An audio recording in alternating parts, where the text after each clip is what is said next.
Hello. So in this video, we're going to talk about Kevin Smith's film Yoga Hosers. This is a fun little comedy horror film. I actually don't have a massive amount to say about it critically, like as a scholar of literature, film, performance, theater, etc., etc. There isn't that much that really jumps out at me as being super important to talk about. But I think it's a fun film nonetheless. I personally like it a lot.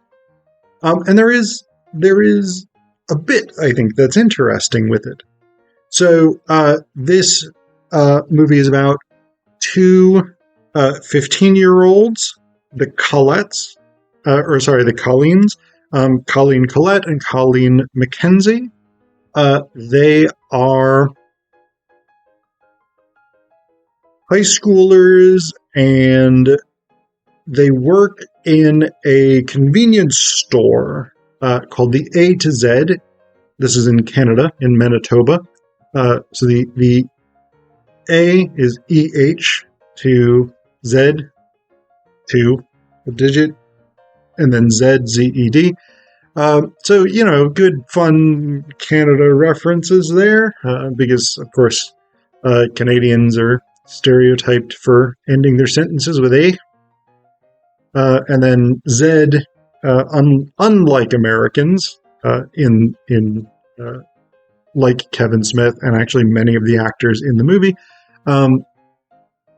Canadians typically don't say Z, they say Z, the way the British do. So, it's just fun stuff. So the two Colleens are amateur musicians. They are convenience store attendants. They are students. And they're big into social media. They constantly have their phones on. They're constantly Instagramming everything and stuff like this. So they're just sort of stereotypical teenage girls. They're sort of going around trying to get to a grade 12 party, etc., etc. This sort of teen drama type stuff. But what they don't realize is that underneath the convenience store where they work is a secret, sort of, not military base necessarily, but a secret sort of scientific lab / Nazi base occupied by one Andronicus Arcane, the right-hand man to Adrian Arcand, who actually was a real person. Adrian Arcand was a real person during World War II and the 1930s. Arcand was a Canadian proponent of Nazism, and he was actually a sort of big maybe is overstating it, but he was a major sort of player in right-wing Canadian politics. But when World War II actually began and Canada was aligned with the British against the Nazis, Arcane obviously fell from grace. So the Canadian Nazi movement never really took off, but it did definitely exist. In the same way that, for instance, in the US, we did have a Nazi movement that kind of got squashed when the US entered World War II. But Andronicus Arcane is supposed to be this sort of German scientist who had moved to Canada, hooked up with Adrian Arcand, and basically when Arcand disappears or gets arrested, Andronicus Arcane vanishes. Like he's never caught. And what we find out is that he has gone into seclusion, basically, in this underground lair what he's done is build clones, and this is actually not how the process of cloning works anyway, but he's built these sort of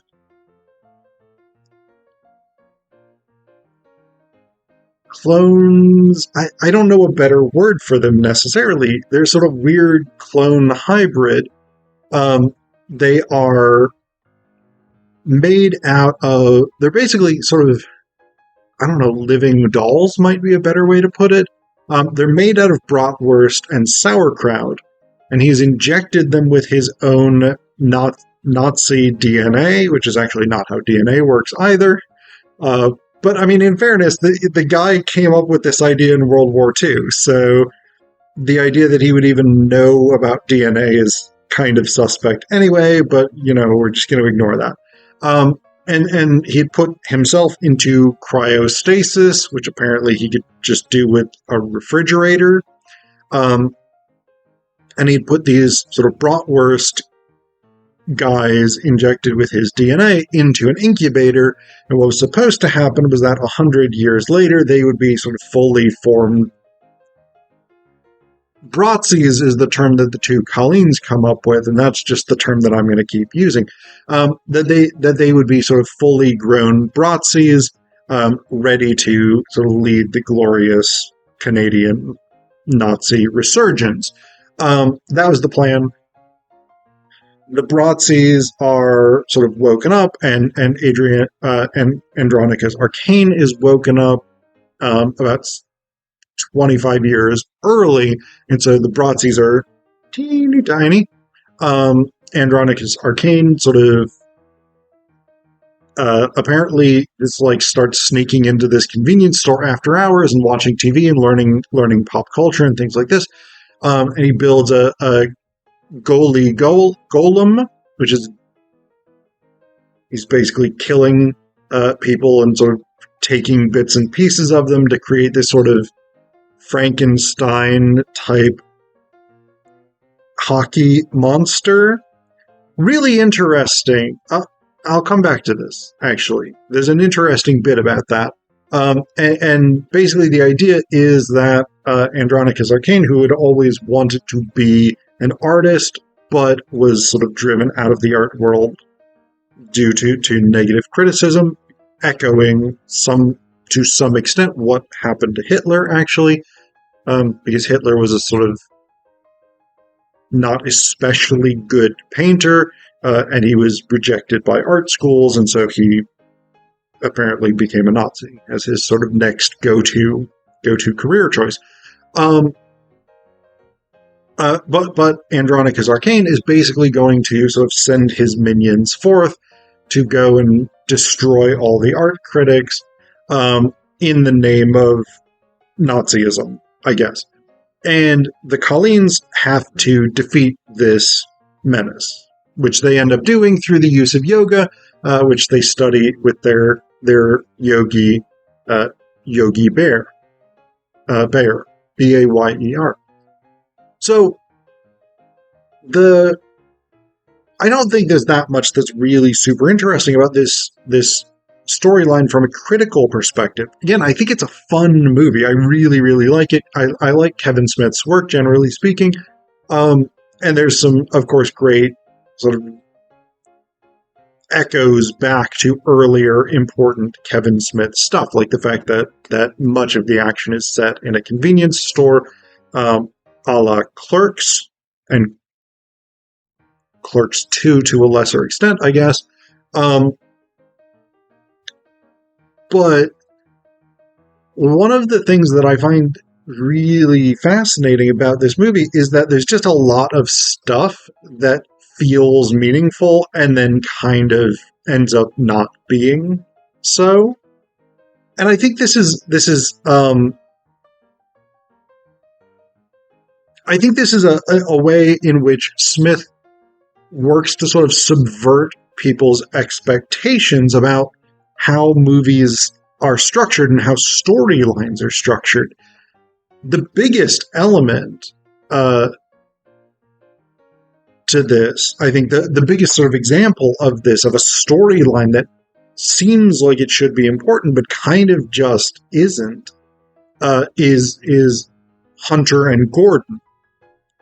These are two grade 12 boys. One of the Colleens has a crush on Hunter.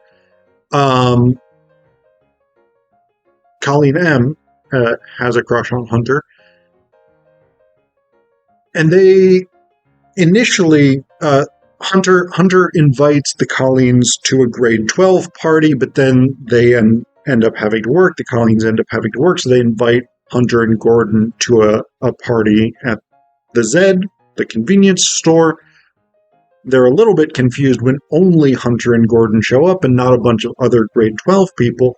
But it turns out that Hunter and Gordon are Satanists who plan to murder them for the glory of Satan. The Colleens fight them off. Then both Hunter and Gordon get attacked by Bratzies, who tunnel up their butts and out through their mouths. That's the Bratzies' chosen method of execution, I guess. But it doesn't fucking matter. Like, it's this weird bit where, like, you've got these two Satanists who are serial killers, apparently, just going around murdering people for Satan, and the movie's just like, yeah, fucking whatever. We don't even care anymore. Like, that there's that bit, and then the Colleens get arrested on the basis of Hunter and Gordon having been killed in the store.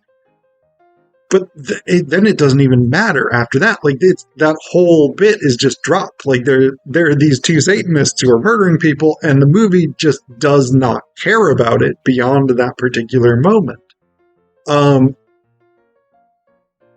We've got the same kind of thing that occurs in a number of other places.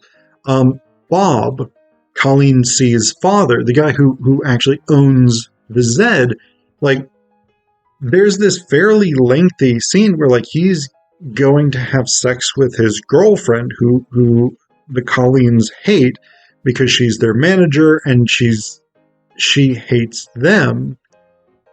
But then from the other room, the other bedroom, the Colleens start singing a Styx song, and he just, like, starts weeping because he's like, oh, I sang Colleen this song when she was a baby. Oh, it's so touching. And then that never comes up again. It's just this, like, weird, pointless thing that occurs, and a bunch of time and energy is devoted to it for, like, several minutes, but it plays no real role in the overall movement of the film.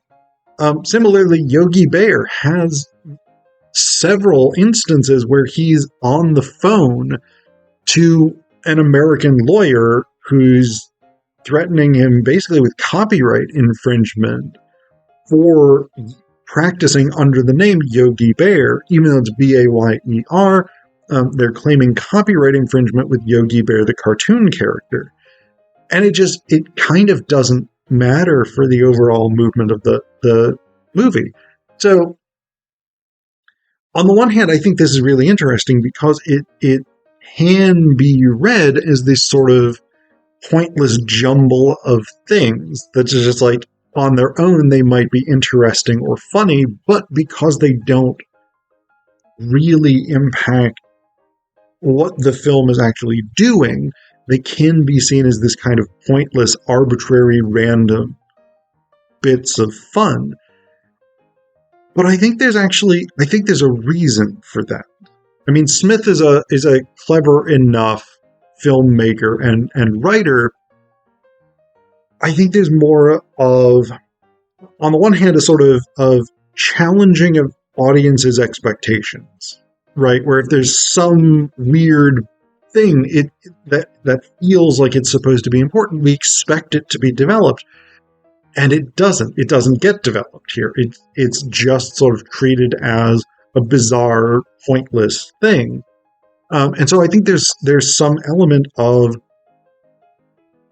structural decision to that, where it's about forcing us to sort of confront what we expect to happen. Like, you don't put Satanist serial killers in a movie and then just be like, yeah, they've got 5 minutes and then we're done with that storyline.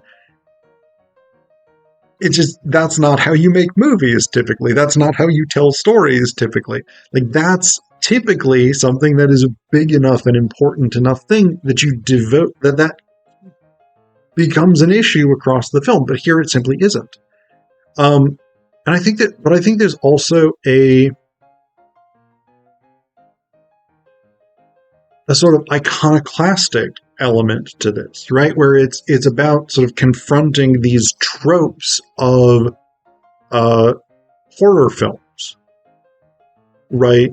So I mean, the satanic serial killers again is the most significant of these, but things like the relationship with the father and the she's not a stepmother because they're not married, but the sort of step girlfriend, step non-mother, whatever it is, those sort of family dynamics. These are often a big part of horror films as well, and just not dealt with here. And then you've got things like when the Colleens call the police station after their first encounter with the Bratzies. And actually Stan Lee is the person who picks up the phone. So these sort of elements of, like, often in horror movies, you're unable to call the police for whatever reason. You can't get cell phone reception. You can't, the phone lines are cut by the killer, whatever it is. Here they get through to the police, but the police are completely ineffectual at actually solving the problem. So we've got these sort of iconoclastic elements as well. And I think it's a really fun movie. And it's quite possible that I'm giving it more credit than is maybe due, because I like the movie and I like Kevin Smith as a filmmaker. But yeah, I think there is this weird approach to it where it is this sort of collage of, here's different bits and pieces of things that are interesting and fun on their own, but maybe don't work to contribute to a coherent whole.